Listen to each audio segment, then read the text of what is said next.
Começou, boa tarde pra você. Começou, bendita hora, novo formato, só com gente interessante, sem cornetinha pra gente começar, porque começou assim. Olha aqui, ó, eu falei esses dias que o programa é um programa que é proibido entrar gente feia, por isso a gente só traz gente bonita aqui, ó. Olha, vou começar aqui, ó. Quem tá aqui com a gente? Doutora Adriana Durso, que é advogada, criminalista, professora. Muito obrigado, doutora Adriana. Obrigado. Imagina, o prazer é meu de estar aqui obrigado, nessa mesa super especial. Ótima, especializadíssima aqui, ó, tá vendo? Olha aqui, quem tá com a gente aqui também é a doutora Larissa Tiberto, que não tem vindo aqui mais pra gente. Ela tá exigindo muito cachê, a gente... Eu quero vir semanalmente. Isso mesmo, doutora Larissa, que é infectologista, vai falar pra gente hoje. Vamos conversar sobre doença de carnaval, esquisito, né? Doenças que vêm com o carnaval. Aquela coisa toda, né? E dengue também. E dengue também, que o negócio tá feio. Dengue também, né? Olha aqui, gente, do meu lado aqui, doutora Marilene Ked, que é psicóloga, já participa com a gente aqui também. Muito obrigado. Eu agradeço muito de estar com o senhor, padre, e com todos vocês que admiro muito, viu? Todo o público. Pronto, acabou, não tem mais ninguém. Só não. E o nosso jornalista, mega, super, uber, jornalista Hugo Rocha, que está aqui com a gente, apresentador da Rede Vida, jornalista, apresentador do Frente a Frente aqui às segundas-feiras, né? Isso, boa tarde, padre, boa tarde, meninas, boa tarde para você que está em casa. Já tô, não preciso me apresentar, todo mundo já sabe. Nossa senhora, mais conhecido do que Nico de Tufão. Aqui, nossa senhora, tá louco. Eu quero lembrar vocês todos, se vocês estão assistindo a gente aí de casa, você pode participar com a gente através do chat do YouTube. Como é que faz? Você pega o seu celular, tablet ou computador, entra no YouTube, acessa o YouTube, youtube.com/TV Rede Vida. TV Rede Vida. Ou então, se você entrar no YouTube, você já coloca em cima lá, no coisa, @TV Rede Vida. Aí tem o chat do lado ali e você vai participar, mandando a sua pergunta, a sua sugestão, participar aqui com a gente. Eu vou ler o seu comentário aqui, viu? Quero você participando. Mesmo se você mandar um comentário xingando a gente, eu vou ler o comentário também, não tem problema não, tá bom? Eu já apresentei todos os convidados aqui e quero a sua participação com a gente aqui. A gente tem um pessoal aqui que nós vamos conversar de tudo, vai trazer os assuntos. Mas para começar, o pensamento do dia na tela. Vamos ver. Vamos lá. Atenção, se bater aquele desânimo para ir trabalhar, olhe para o horizonte e aviste os boletos no final do mês. Isso é uma beleza. A nossa psicóloga aqui sabe que isso é ótima maneira, melhor do que sertralina para você animar. É verdade, porque tem que lembrar dos boletos, né? É verdade. E tem que entender o porquê do desânimo, o porquê se bater aquele desânimo, por que o desânimo, né? Por que, doutor? É tão bom trabalhar, é tão bom você ter a oportunidade de levantar, de fazer o que gosta, de poder fazer a roda girar. Então, por que esse desânimo? Está insatisfeito com o quê? Tem que entender a causa desse desânimo para resolver isso. E a melhor coisa para animar a gente é saber que tem conta para pagar. Exatamente. Nossa Senhora, e desespero danado. Desespero danado, é isso mesmo. Muito bem. A gente, na verdade, a gente tem o nosso assunto que a gente quer conversar hoje com vocês. A gente vai ter a nossa enquete do dia, que você vai participar. Agora a enquete você vai participar pelo Instagram. A gente vai tratar de vários assuntos, mas um deles vai ser o carnaval. Dentro desse assunto, a nossa pergunta para você, olha que interessante. Você acha que católicos podem comemorar o carnaval? Pode ir para brincar o carnaval? Comemorar assim, né? Ir para os bloquinhos. É engraçado São Paulo falar bloquinho, sempre me chama atenção. Bloquinho, né? Bloquinho, pode ir para os bloquinhos. Pode... Por que lá em Bloco, Por que bloquinho? Porque é um bloco menor. É um bloco menor em São Paulo? Você tá louca, então você não foi. Você não foi no carnaval. É mega bloco. Só tá perdendo pra Bahia? Só tá perdendo pra Bahia. Tá louco, tá doido, olha só. Agora, você vai em bloquinho? Vou em bloquinho. Você vai? Você vai, doutora? Também? Você vai? Também? Não, você não Play, não. Não, Esse você é um é tão lado que jovem. Que não é bloquinho, lá é bloquinho. A gente Ah, separou até nisso, entendeu?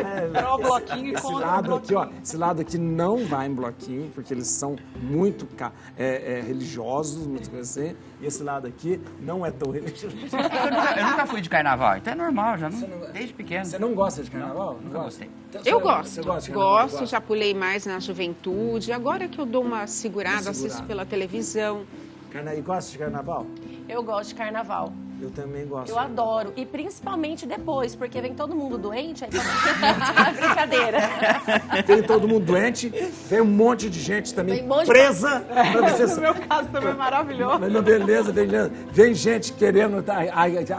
A Marilene Muita tá gente falando... presa na lei seca, Na né? lei seca, não só na lei seca e tal. Muita gente depois você fala, ah, meu Deus do céu, e aquela coisa... Do amor de carnaval, querendo que aquela relação que teve um pouquinho ali do carnaval, aquele relacionamento, Virou cinza. que aquilo se estenda para a vida toda. Tem casos que sim, tem casos que não. Tem casos que vai dar certo, outros não. Não, né? Olha aí. Além de prisões na lei seca, a gente tem prisões por importunação sexual, Também tem assédio, isso também. muitas situações nesse E sentido. 9 meses depois do carnaval para pedir pensão. Exatamente. Aqui, é o seguinte, vamos lá. A nossa enquete você... Qual que era a pergunta que eu tinha feito? Católicos podem... Católico pode comemorar, brincar o carnaval? Sim ou não? Isso no Instagram. O Instagram da Rede Vida, @RedeVida. @RedeVida. Ou então, esse QR Code aqui, ó, você aponta a câmera do seu celular e já participa da enquete. Deixa eu falar uma coisa, é interessante falar desse negócio do carnaval e religião, porque na verdade quem marca o carnaval, a data do carnaval, é a igreja. É a igreja que marca o carnaval. Por quê? Porque tudo em relação à Páscoa, é referência à Páscoa. Todas as festividades na igreja, elas referem-se à Páscoa. A Páscoa está no centro e tudo orbita ao redor da Páscoa. E é interessante que a Páscoa é marcada por um calendário lunar, é o primeiro domingo de lua cheia depois do dia 21 de março. Então marcou a Páscoa, 40 dias antes é quarta-feira de cinza, um dia antes da quarta-feira de cinza, carnaval. 40 dias depois da Páscoa, Ascensão, 50 dias Pentecostes, 60 dias Corpus Christi. Então a Páscoa fica no meio. E é interessante que o carnaval sempre foi um momento de celebração para entrar num período mais de oração, né? Então tem a ver um pouco com a religião. E tem o carnaval, o famoso carnaval de Veneza, que todo mundo fala do carnaval, que é onde começa a se usar a máscara, né? As máscaras, que tem um sentido interessante a máscara do carnaval. Os nobres, os doge, queriam estar no meio do povo, não podia, então todo mundo usava máscara. O carnaval então, é uma festa democrática, porque todo mundo está mascarado, então ninguém é nada, ninguém é doutor, ninguém é rei, ninguém é nobre, ninguém é todo mundo igual. Mas vamos lá, você acha que tudo bem então? Eu acho que tudo bem, né? Eu acho que, óbvio, não pode haver os excessos, os exageros, né? Então, você pular o carnaval ali de uma forma moderada, tudo bem. Agora, extravasar, excesso de álcool, excesso de... Corote, de libidinagem também não é muito legal. E também, quando você sai ali do seu eixo, né? Você ingere uma grande quantidade de álcool, você fica propício a fazer coisas que talvez você não faria sóbrio. Por exemplo, as importunações, isso, né? O álcool, ele tira essa coisa da inibição, né? Isso, não só álcool, como drogas também, né? Droga também. Ele tira os limites da pessoa. Mas aí também não é desculpa para falar depois, usar, né, doutora? Fala assim, eu tava bêbado, eu tava drogado, porque senão a gente justifica tudo também. Isso não é desculpa, e a pessoa responde, logicamente. Então, judicialmente, essa desculpa não cola. Não cola. Tá tendo julgamento lá do Daniel, como que é? Não é Daniel, não, como que chama? Daniel Alves. Daniel Alves. Então, uma das coisas que a justiça, que a defesa está querendo colocar é que ele estava bêbado, né? Como se fosse uma atenuante, mas não é, né? Não, aqui no Brasil não se considera, só embriaguez involuntária. Que aí o professor, na sala de aula, ele dá aquele exemplo de você cair num barril de vinho e se afogar ali, ficar entorpecido, ficar bêbado. Então aí realmente é uma embriaguez involuntária e você tem uma situação de afastamento. da responsabilidade. Mas responsabilidade essa criminal. Criminal. Mas na situação de embriaguez voluntária, você não afasta. Agora, Tanto que a pessoa que está, por exemplo, dirigindo embriagada Ela é e atropela alguém, além de ser responsável, essa responsabilidade ela é agravada, porque ela vai responder por um homicídio doloso e não por um homicídio culposo na modalidade do dolo eventual. Doloso ela... é que tinha intenção. Isso, tinha exatamente. Porque ela assumiu o risco. Ao ingerir bebida alcoólica e dirigir um veículo automotor. A embriaguez involuntária não pode ser uma pessoa ter sido obrigada a beber. Tem jeito de obrigar alguém a beber? Você obrigar alguém a beber? Não sei.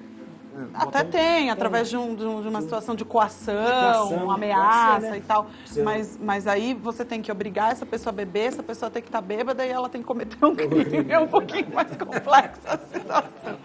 Mas outra situação que acho que é importante a gente falar é a situação da vítima embriagada, que também acontece muito no carnaval. Nós temos o estupro de vulnerável. Ah, isso é verdade. Quando a vítima está embriagada ou sob efeito de droga, alguma coisa assim, que ela está totalmente vulnerável, sem consciência, não precisa estar inconsciente, mas ela não tem percepção da sua situação. Nós tivemos um caso daquela moça lá em Santa Catarina, não foi? Aquela que foi levada a julgamento, depois foi anulada, aquela coisa toda. Sim, foi, né? sim.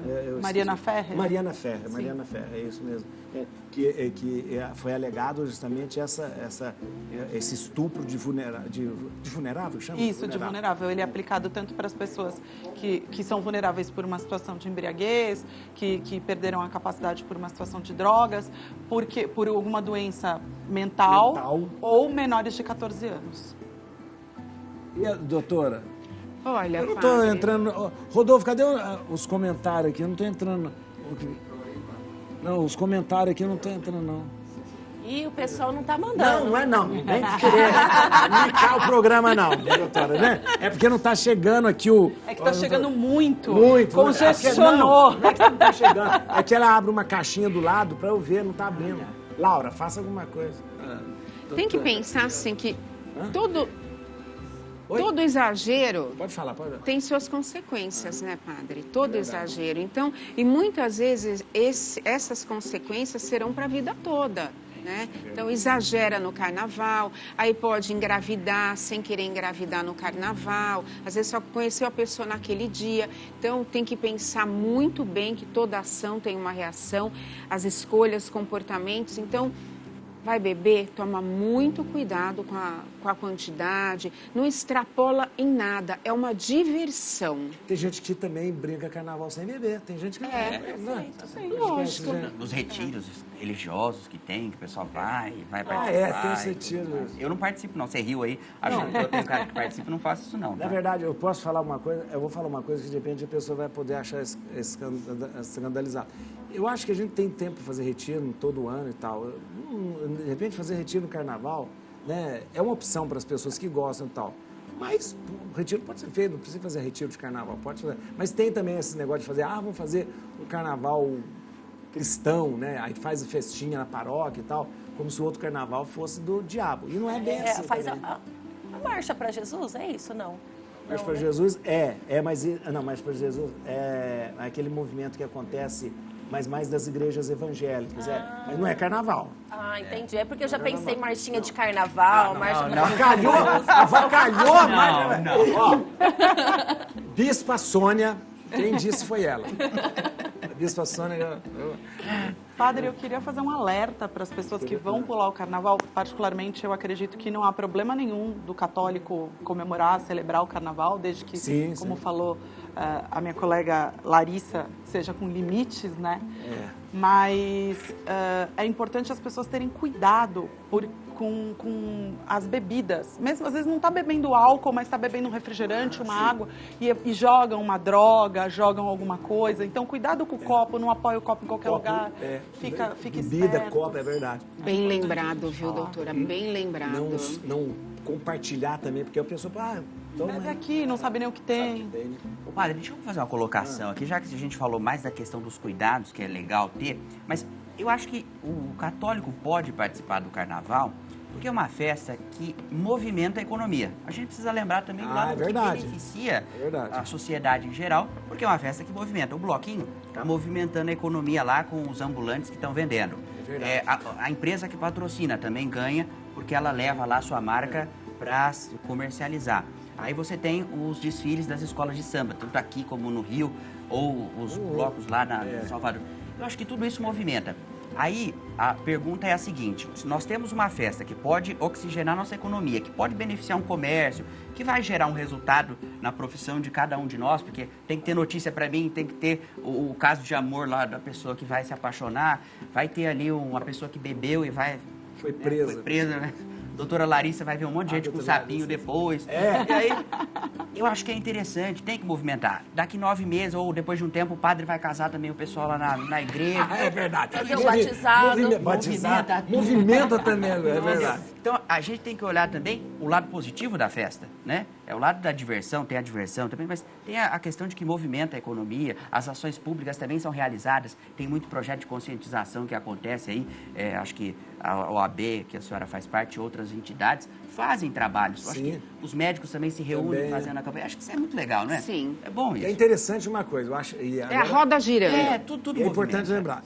Agora eu falo do ponto de vista da espiritualidade. O católico, o evangélico, o budista, ele é aquilo em todo momento.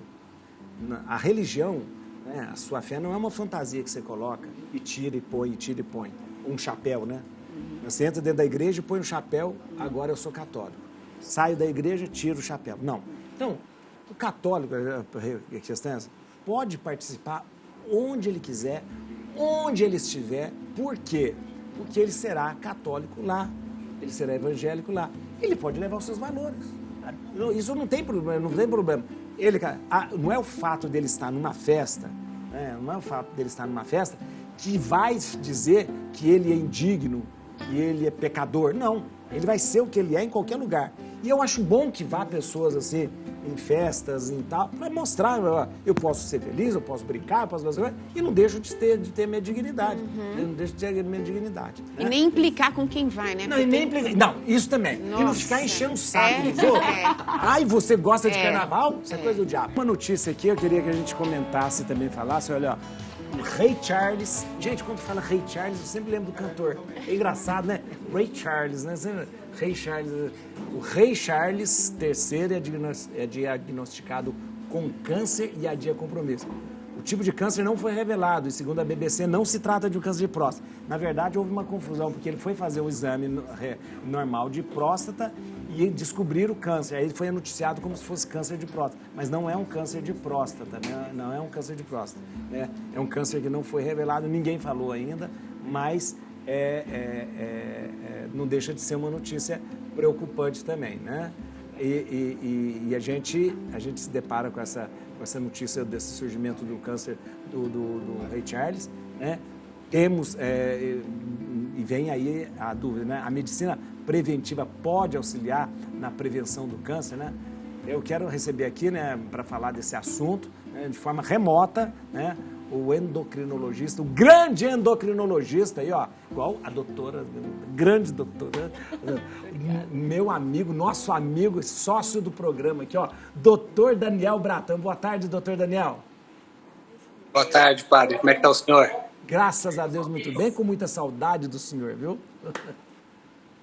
Bem, logo mais estamos juntos. Isso mesmo. Doutor, a gente estava conversando sobre essa questão do câncer do Rei Charles, e a dúvida é a seguinte: a medicina preventiva, ela pode, né, de repente, evitar, né? A gente imagina que o Rei Charles, ele tenha um cuidado médico aí exemplar, né, com exames periódicos, né, com tudo isso, né? E de repente acontece isso. Mas a medicina preventiva pode ser um aliado aí para que, de repente, possa até minimizar ou até, de repente, já no começo do câncer, ser uma opção do tratamento? Com certeza, padre. O atendimento básico, né, que a gente fala, né, o preventivo é muito mais fácil a gente prevenir do que a gente remediar. Então, o paciente que faz o acompanhamento, né, de forma recorrente com o médico, faz os exames anuais, né, ele procura, né, se cuidar da saúde, ele acaba tendo uma chance menor né, de ter um câncer descoberto no estágio mais avançado. Então, assim, e outra, né, você consegue ir monitorando esse paciente com alguns fatores de risco, né? Você consegue acompanhar esse paciente e monitorar os fatores de risco que podem aumentar a incidência de determinados tipos de câncer. Então, obviamente, o paciente que faz esse acompanhamento preventivo, ele tem muito menos chances de descobrir um tumor no estágio mais avançado. Geralmente eles descobrem no estágio mais inicial, o que aumentam as chances, né, da eficácia do tratamento, e muitas vezes você acaba prevenindo, porque você já vai monitorando e percebendo, olha, existem coisas aqui que os exames me mostram que já são fatores de risco, que a gente precisa começar a corrigir, começar a tratar, começar a equilibrar. Então, são coisas que a gente consegue ir cuidando no paciente que faz o acompanhamento de maneira correta. Quando a gente fala de medicina preventiva, a gente está falando de quê, doutor? O que é medicina preventiva? Eu falo que a medicina preventiva, né, hoje a gente tem muito a questão da especialidade. Mas eu falo assim, geralmente a gente sempre tem um médico que a gente se afiniza mais, né? Ou é o cardiologista, o endocrinologista, é o clínico geral da família. Na grande parte das vezes é aquele médico que mais viu o paciente durante a vida dele. Ele acaba falando, esse é meu médico, é com ele que eu acompanho. Então é esse médico que tem o maior vínculo que ele acaba fazendo o acompanhamento. Hoje a gente tem aí o surgimento da medicina integrativa, que ajuda muito, né? Que são médicos que voltam a ter essa visão do todo, auxilia demais, né? E é uma das áreas, né, na medicina que acabam agindo muito em cima de maneira preventiva, equilibrando o corpo. O grande segredo é a gente manter o nosso corpo, né, saudável de maneira equilibrada. Isso a gente minimiza as chances de doenças. Então, assim, geralmente o que eu falo para os pacientes? Você tem que ir naquele médico que você tem maior proximidade. Pode ser o cardiologista que acompanha a família, o seu endócrino, o seu pneumologista. As mulheres costumam fazer isso com o ginecologista, né? Então isso é muito, muito variável. Né? E aí os médicos hoje que têm a visão integrativa, eu defendo muito isso é um ponto de vista meu particular, os médicos que têm a visão integrativa acabam auxiliando bastante também os pacientes nessa área. É interessante isso. Essa coisa de ter um médico que é como aquele que acompanha, um médico amigo, que conhece você, que sabe, às vezes, das suas manias, sabe? Não só disso, mas hábitos. Os hábitos da pessoa. Médico assistente. Aquele que está. Isso é muito, muito bom. Agora, o fato de exames periódicos é importante. É importantíssimo. Demais. Tanto que cada área da medicina existem lá, né? Quais os exames preventivos que a gente deve fazer para as mulheres depois dos 40, para os homens, né, para o paciente jovem, para o paciente mais idoso. Então, existem exames que devem ser feitos de maneira periódica. A gente pegar a saúde da mulher, né, as mulheres têm que fazer, né, a cada 2 anos, ultrassom de mamas, ultrassom de tireoide, mamografia, a compocitologia, né, que é o Papa Nicolau. Tem uma série de exames que elas precisam fazer, ultrassom transvaginal, ou são exames preventivos, né? E no homem é a mesma coisa. O homem tem aí, né, o exame para fazer o PSA, né, o PSA anual que ele tem que fazer, e não só, né, perceber um PSA que está dentro do limite, mas entender, né, uma coisa que está se discutindo muito hoje, esse PSA ele vem aumentando, né, porque às vezes está dentro do limite, mas o paciente de um ano para o outro teve um aumento de mais de 20% no PSA, já é para acender uma luz, poxa, será que não vale a pena pedir um exame de imagem e a gente investigar? Então, tem uma série de coisas tem uma série de exames e atenções que a gente precisa dar para o paciente. E, obviamente, esse paciente que você tem uma maior intimidade é com quem você mais você se conecta, né? E é o que eu sempre falo, o médico, ele tem que ser ele tem que estar conectado com o paciente dele. Porque quanto mais conectado ele está, mais ele consegue extrair informações. E, às vezes, num bate-papo, até evita de você pedir exames. O exame acaba sendo só comprovatório. E você acaba, já com o bate-papo, você acaba já entendendo uma série de coisas. Por isso que eu falo que a consulta não pode ter pressas, tem que realmente se conectar e estar ali presente do seu paciente. E é verdade. Aliás, eu vou no Dr. Daniel, ele é meu endocrinologista. Deus me... 1 hora e meia de consulta. Minha também é sua também? Não, já fiquei 2 horas, já ficou quase 3 horas com o Dr. Daniel. Eu falei, coitado dele, não vai atender mais ninguém hoje, nossa senhora. Né? Mas isso é dedicação. Você também demora muito? Eu reservo de 1h40 a 2 horas. Isso é muito bom. Porque além do, assim, muitas pessoas, né, além do próprio diagnóstico, tem a questão psicológica por trás. Né? Então, assim, eu tô com uma infecção sexualmente transmissível e eu tô desconfiada do meu parceiro, da minha parceira. Tem que entrar esse lado mais psicológico, Isso. Né? Exatamente. E tem gente, assim, que se sente mal, que se sente sujo, que se sente culpado. Então, a gente tem que trabalhar também o auto-perdão da pessoa, né? Eu falo assim, gente, qualquer ser transante pode ter o contato, né? Então, independente se foi uma vez ou 10 vezes, né, a exposição, tem o contato. Eu falo que a IST, né, que é a infecção, ela é igual à gravidez. Você não vai pegar um pouco aqui, um pouco ali, um pouco ali. Basta uma única relação desprotegida, né? Então, a gente tem que fazer essa desconstrução também do paciente. O doutor Daniel, eu queria agradecer, obrigado. Eu sei que ele está ocupadíssimo, mas o doutor Daniel é tão delicado que ele sempre arruma um tempo para estar aqui com a gente. Obrigado, doutor Daniel. Obrigado mesmo pela sua presença aqui. Prazer, viu, padre? Fica com Deus. Amém, amém. Interessante isso que você falou, interessante, né? Essa coisa de ter que entender as pessoas. Fazer o acolhimento, né? Aquela escuta atenta, realmente conhecer. A vocação do psicólogo é escutar, né? É escuta. Você tem que ouvir o paciente, entender o que está acontecendo. Como a doutora falou, a pessoa vai carregada de culpa. Ela pega uma doença, ela vai carregada de culpa. Então, até você tem que trabalhar aquilo lá também. Pode acontecer. Estamos sujeitos a tudo na vida. Lógico, tem que ter, sim, os 90% ali de cuidado, muito cuidado, mas tem aquela parte que você não tem o controle. Verdade. Aí não adianta você ficar se culpando, sabe, criando... Porque você vai piorar até pro tratamento. E é o fato, o medo de você descobrir, né? Essa coisa da gente falando de exame, fazer exame, o medo de descobrir que tem alguma coisa, né? Eu ia pedir para fazer essa pergunta, aproveitando aqui a doutora Larissa, porque eu tenho um tio que ele fala, eu sou muito saudável, eu não tomo remédio nenhum, e eu não vou ao médico e não faço exames, porque quem procura acha. Entendeu? E ele realmente frase não faz nada. E essa frase é muito interessante, vou te contar. A dona Armandina foi uma mulher fantástica, excepcional aqui em São Paulo. Ela criou o movimento de voluntários no Hospital do Câncer, aquela coisa toda, aquelas mulheres que andam de rosa, né, a dona Irmã. E ela faleceu há 3 anos atrás. Conheci muito a dona Armandina, e a gente fazia as missas do voluntariado lá na paróquia toda. E ela tinha uma frase impressionante, ela falava assim, quem procura acha, e quem acha cura. Isso é interessante. Exatamente. Então, eu até estou fazendo uma prosa agora em medicina preventiva, né? Em medicina funcional, para exatamente isso. Eu pensei assim, é o meu trabalho, né? É o meu ganha-pão, eu tratar as pessoas ali na fase final, quando elas estão doentes, quando elas estão infectadas, ou até quando estão no estágio avançado da doença. Mas e se eu trabalhasse com a prevenção?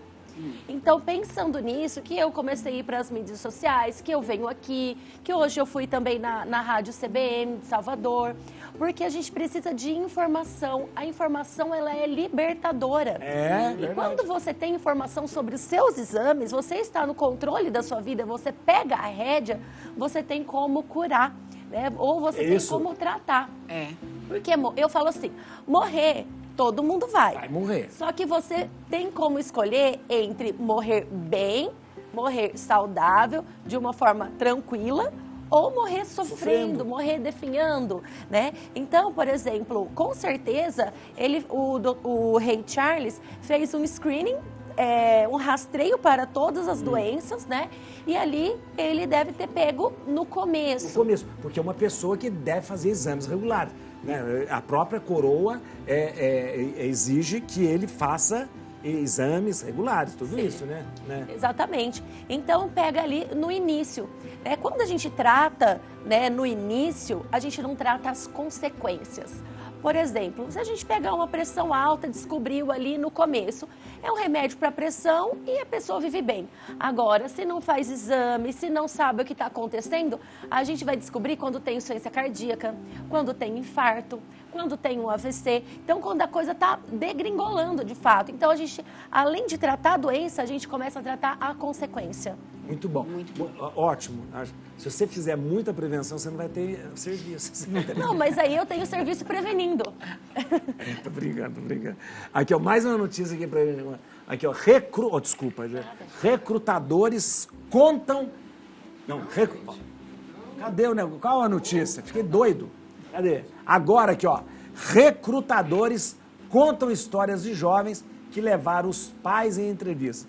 Mãe me ligou querendo bater pô. João conversou com líderes de grandes empresas, recrutadores de grandes empresas, de empresas de área de recursos humanos, e eles apontam que o comportamento quase sempre não é visto com bons olhos. E que, por serem mais novos, os universitários tendem a demonstrar níveis mais altos de insegurança. Peraí, o recrutador conta a história de que os jovens levaram... vai para uma entrevista, agora entendi. Vai para uma entrevista de emprego... E leva os pais. E leva... O pai... meu Deus, que mico! Não, olha lá, e leva... E aí a mãe me ligou, aí depois... Aquela história, a mãe me... Aí depois... Querendo...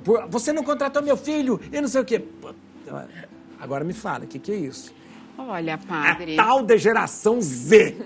Nossa senhora, vocês estão perdidos. Essa geração é ridícula, essa geração. Se for de menor... Olha lá, geração Z. Cancelamento ao vivo. Padre cancelado por geração Z. Cancelado. É Vamos chamar de velho. É verdade, o único velho aqui é o... Exatamente. Padre, olha...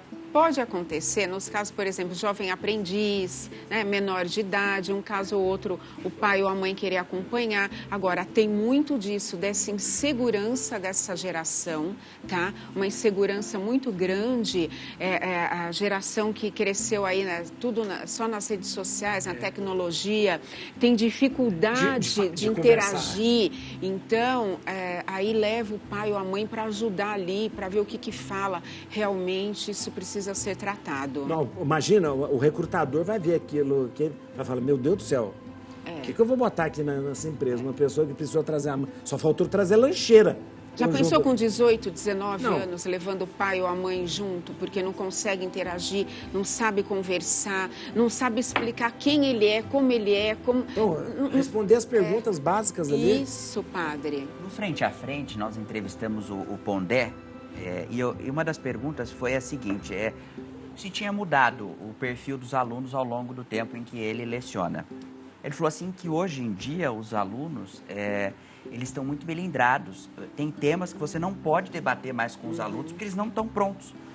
E aí você pensa, não estão prontos por quê? Porque é muito denso? Não, eles não aceitam falar de coisas simples e superficiais que a geração um pouco mais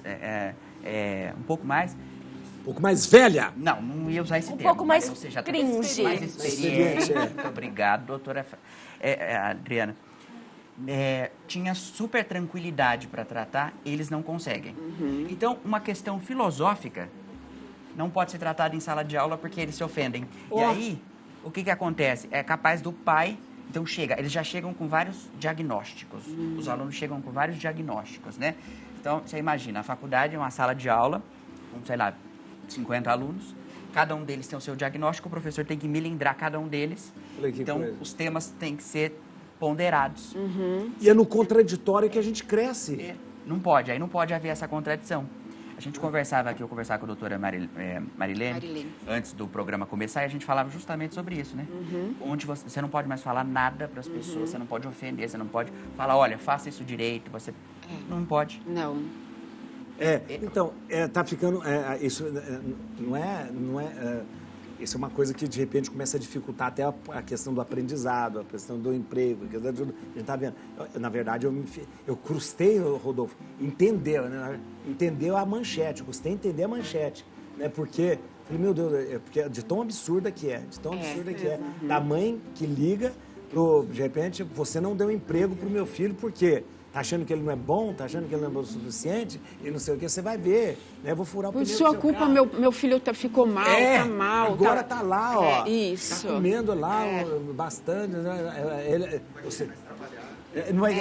Você traumatizou. Você traumatizou. É um absurdo tudo isso, né? Nós chegamos a um ponto muito, muito estranho mesmo. Vocês dão licença. Aqui, ó.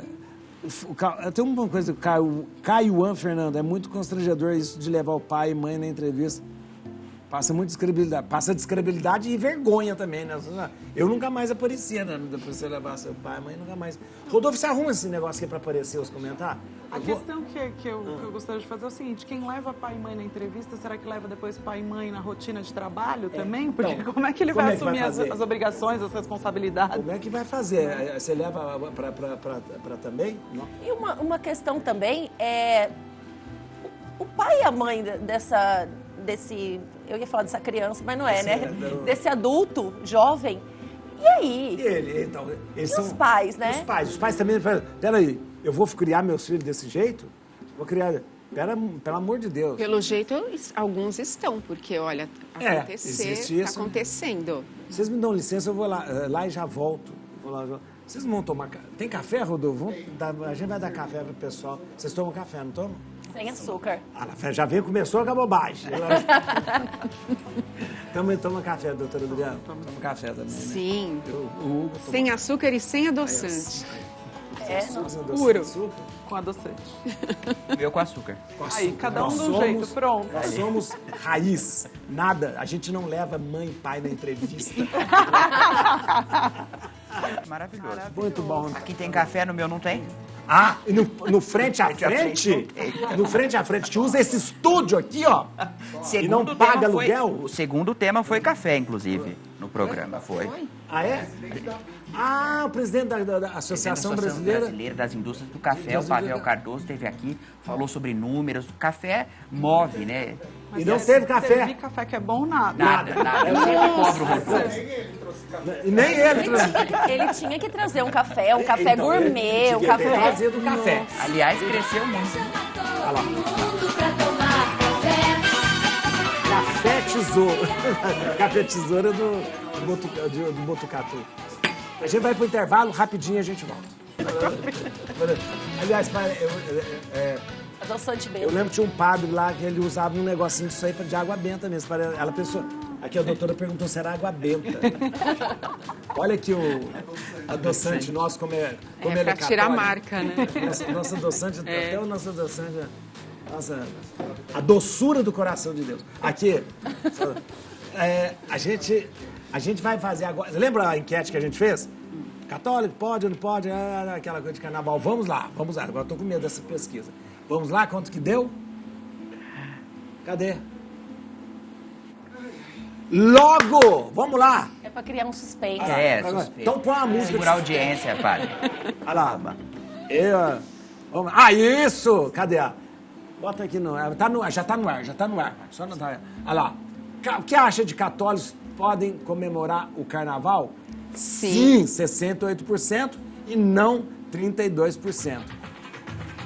Quem disse não, vai pro retiro do Hugo.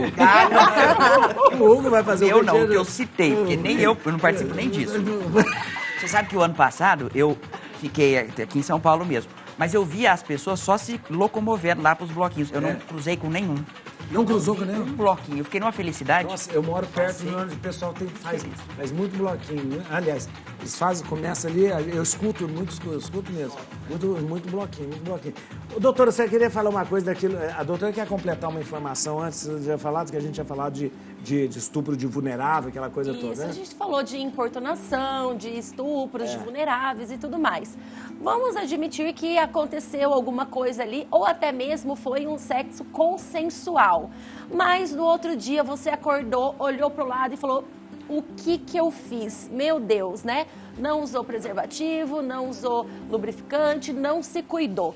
Então, você pode procurar um posto de saúde e tomar a PEP, que é uma profilaxia pós-exposição ao HIV. Eu falo que é como se fosse uma pílula do dia seguinte para proteger, prevenir contra o HIV. Porque a pessoa, de repente, ela pode ter tido o mesmo estupro tal, com uma pessoa que tinha HIV. Ela não sabe. Se ela não sabe e ela se sente insegura, ela pode procurar esse recurso.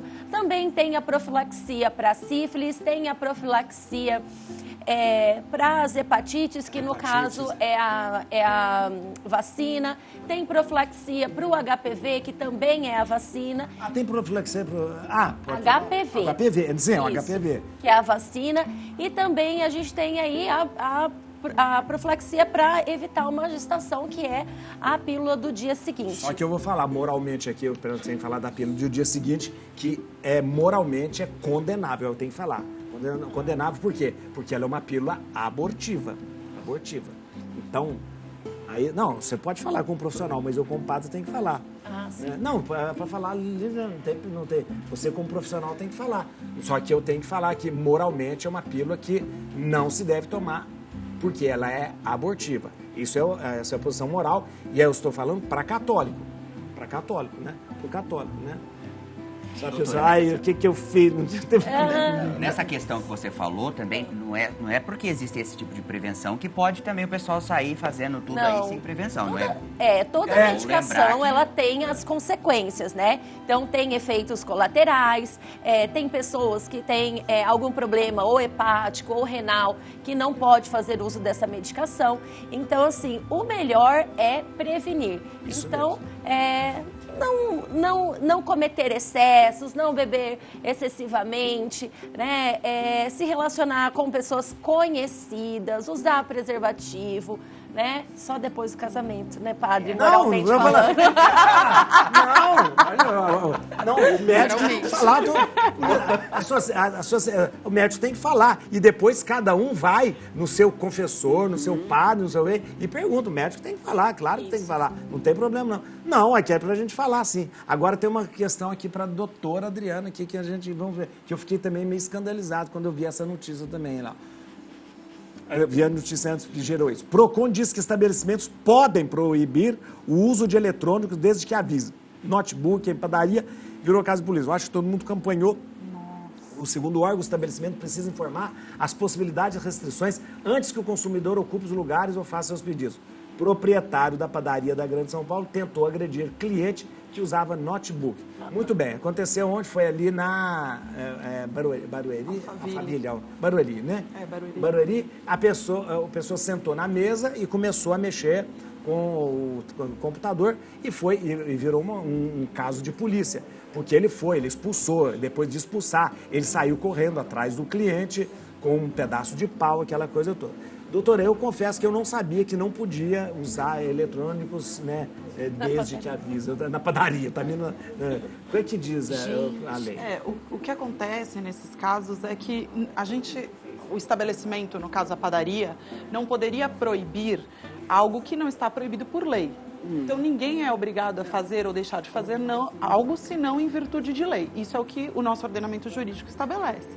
Então, se ele está usando o seu notebook, não está fazendo nada de ilegal, não está perturbando ninguém dentro de uma padaria, e aí ele é alertado depois que não poderia usar, realmente houve ali um embate entre o dono da padaria e o rapaz e tudo.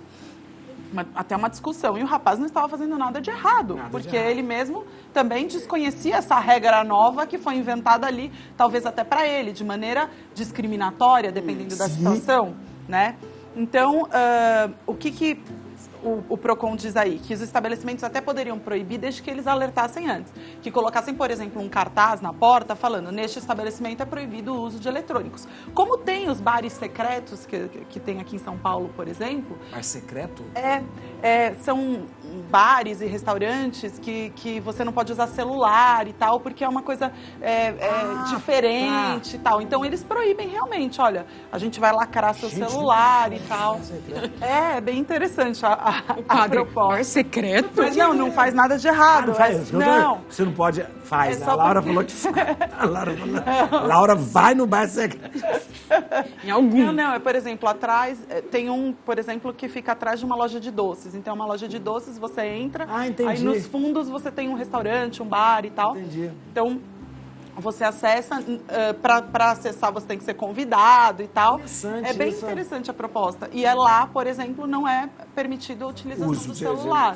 Para não vazar, digamos assim, o que está acontecendo lá dentro, das surpresas, da decoração e tal, que é a própria proposta do bar. Então, instigar ali o mistério, né? E até quem participa, né? Às vezes quem participa quer se manter restrito, então tem essa possibilidade. você é padre famoso, não quero que ninguém fique lá me... Ai, que chique. Você é padre famoso. Famoso, olha... Tô puxando o saco dele. Olha, você é um jornalista muito famoso, Hugo, então você vai no bar secreto que fica na rua, é tal. Não é tão secreto. Festas, aniversários... No bar até vou, agora na padaria não. Não, mas em festas e aniversários de pessoas famosas também, por vezes, é proibida a utilização de celulares. Então, mas quando avisa, tudo bem. Se não avisa, não tinha... Casas noturnas, por exemplo, que tem o que nós chamamos de dress code, né? De código de vestimenta. Então, não pode entrar de boné. Se você chegar na porta de boné e alguém virar para você do nada e falar, você não vai entrar de boné, parece que é algo pessoal. Então, eu não posso entrar de boné, mas será que ele pode? Como é que funciona essa por quê, né? essa seleção, digamos assim. Né? Então tem que ter um cartaz na porta, aqui não entra, ou então no site, ou então em algum lugar da casa noturna, por exemplo, falando, olha, não pode entrar de boné, não pode entrar de bermuda, não pode entrar de chinelo. Restaurantes também que proíbem, por vezes, entrar de bermuda e chinelo. É verdade, só então, o traje, né, geralmente. Por exatamente, exemplo, a gente... mas tem que estar, como disse o PROCON, escancarado, exposto, tem que estar informado, a pessoa tem que ter esse tipo de informação. Por exemplo, a gente informa, só pode vir aqui gente bonita, por exemplo. Chegar, né? Não, eu vi a plaquinha lá na porta. Viu, então? A gente não pode deixar, né? Uma notícia, mais uma notícia pra gente fazer. Bom, você está trazendo tanta informação que é interessante. Muita informação mesmo, muita informação. Paula Bergamin critica o etarismo no carnaval. O país cultua a juventude. Ela gosta de desfilar e ela está sentindo... Porque o pessoal fala, uma velha no carnaval, né? Uma velha no carnaval. Esse negócio de etarismo está se ficando cada vez... A gente não dava nome para isso, né? Na verdade não dava nome. Só existia esse preconceito que todo mundo sente na pele e, de repente, hoje é realmente algo muito, muito, muito forte, até na questão de emprego, na questão de trabalho. Tudo, padre, tudo. É a juventude, é assim, tudo é a juventude, né? E tem que lembrar que o povo está envelhecendo, então tem que lembrar disso também. Tem que ter portas abertas para todos, sabe? Então, só cultuar a juventude, a beleza da juventude, não. Tem que valorizar e cuidar de todas as faixas etárias, né? De forma igual. Mas essa coisa eu acredito muito na questão da educação que vem de casa. Essa coisa da pessoa olhar para a pessoa mais velha e falar, nossa, você já você um velho fazendo isso ou velho fazendo aquilo, né? Isso é muito agressivo, muito agressivo. Eu vou contar uma história para vocês que eu tive uma pessoa vai falar para mim, né, que ela teve dificuldades de arrumar emprego porque ela deixou de pintar o cabelo. Ela deixou de pintar. Ela falou, sabe aquela decisão? Ela falou, eu não vou pintar mais cabelo.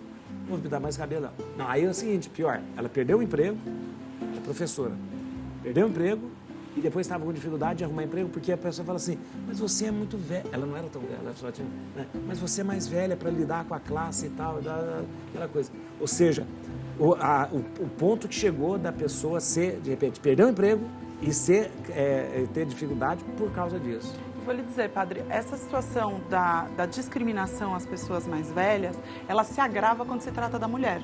Sim. Porque ninguém comenta por aí, nossa, olha como ele está enrugado, olha como ele está careca, alguma coisa assim. É muito mais difícil você ouvir comentários quanto à aparência do homem mais velho. Um quarentão. Charmoso, experiente. Olha já lá. A mulher não, a mulher que está mais velha, nossa... Às vezes na novela, você não vai ver o ator lá na sua televisão HD, que hoje mostra todas as rugas, e falar, nossa, como ele envelheceu, tá acabado. Mas a mulher, você ouve as pessoas comentarem. Olha como é cultural isso. Exatamente. Como é cultural. É uma tristeza, né, no fim. Sim. A gente sempre na história, né, tanto os egípcios como até na Bíblia, a gente sempre tinha a cultura de escutar os mais velhos, por eles serem mais sábios, né?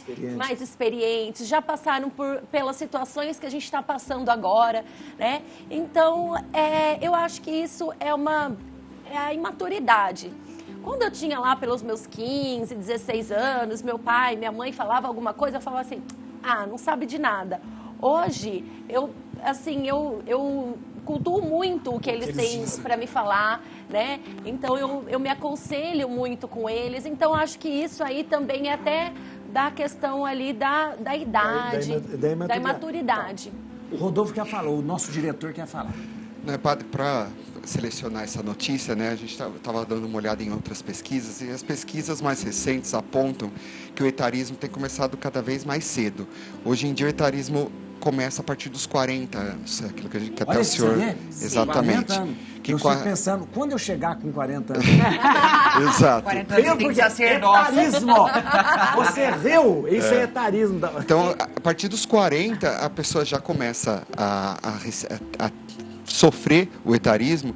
Inclusive, já vi mesmo, tem um amigo bem próximo que ele foi fazer uma entrevista de emprego e ele tem 40 anos. E com 40 anos a pessoa falou, olha, você tem um ótimo currículo, o problema é que você já está com 40 anos. Nossa. Olha. Entendeu? Então já é assim, um absurdo, assim, a pessoa já ser descartada dessa maneira.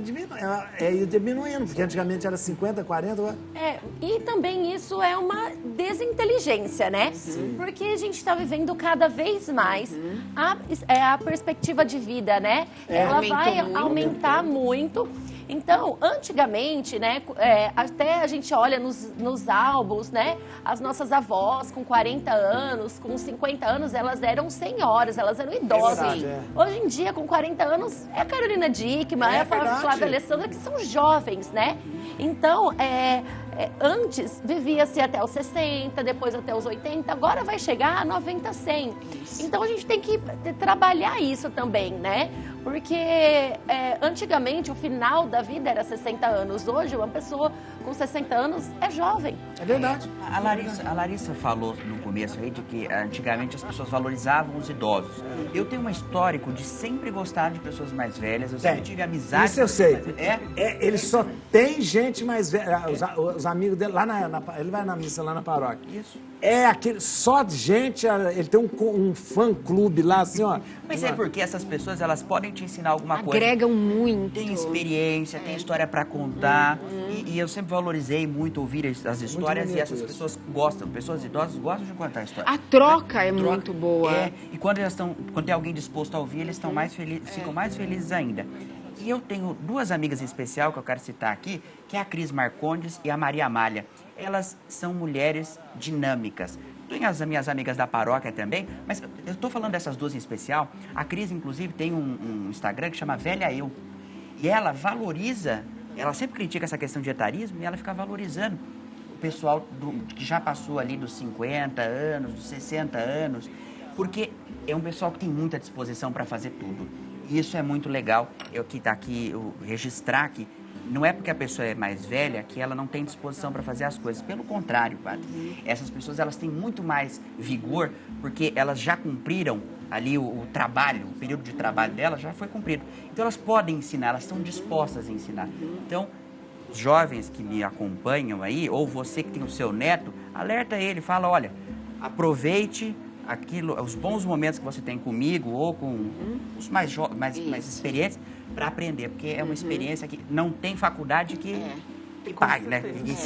Uma geração pode ajudar muito a outra, né? E complementando o que vocês estão falando, eu acho que vem uma questão muito importante, que é a questão do respeito aos mais velhos, que com essas novas gerações tem se perdido. Na minha faculdade eu vi aluno botando o dedo na cara de professor e falando, você está falando bobagem, não sei o que lá.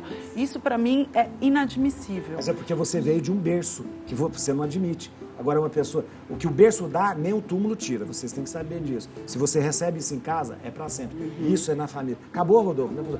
Só quero fazer olha, eu quero fazer um protesto, porque eu sofro etarismo aqui. O Wilson. Wilson. Eu sofro etarismo. Sempre ele... É verdade. Eu sofro etarismo aqui na Rede Vida. Por isso eu não falo minha idade. Imagina se eu chegar aos 40. E quando eu falei que eu não cheguei aos 40... Elas riram, esse lado aqui, riu. Como assim? O que é? Isso é etarismo. Obrigado. Doutora, olha, doutora Adriana, muito obrigado. Quero passar aqui, ó, doutora Adriana, atenção, vocês acompanhem uma referência na advocacia no Brasil aqui, ó, @AdrianaDursoADV. @AdrianaDursoADB, ou site durso.com.br. Ó. A doutora Larissa aqui, ó. Aqui, ó.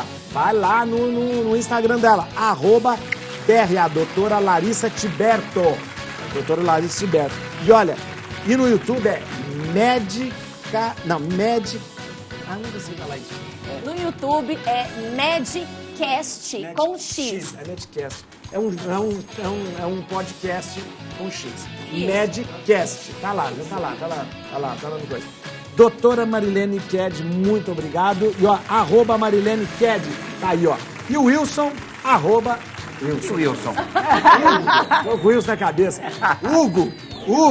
Você não tem não, você não, é só pra falar do Frente a Frente. Frente a Frente, 10h30 da noite, toda segunda-feira. @Rede Vida. Muito obrigado. Terminou o programa. Muito obrigado. Deus abençoe vocês. Amanhã, meio-dia, encontro com você. Agora você acabou. Aê! Muito obrigado. Muito obrigado mesmo.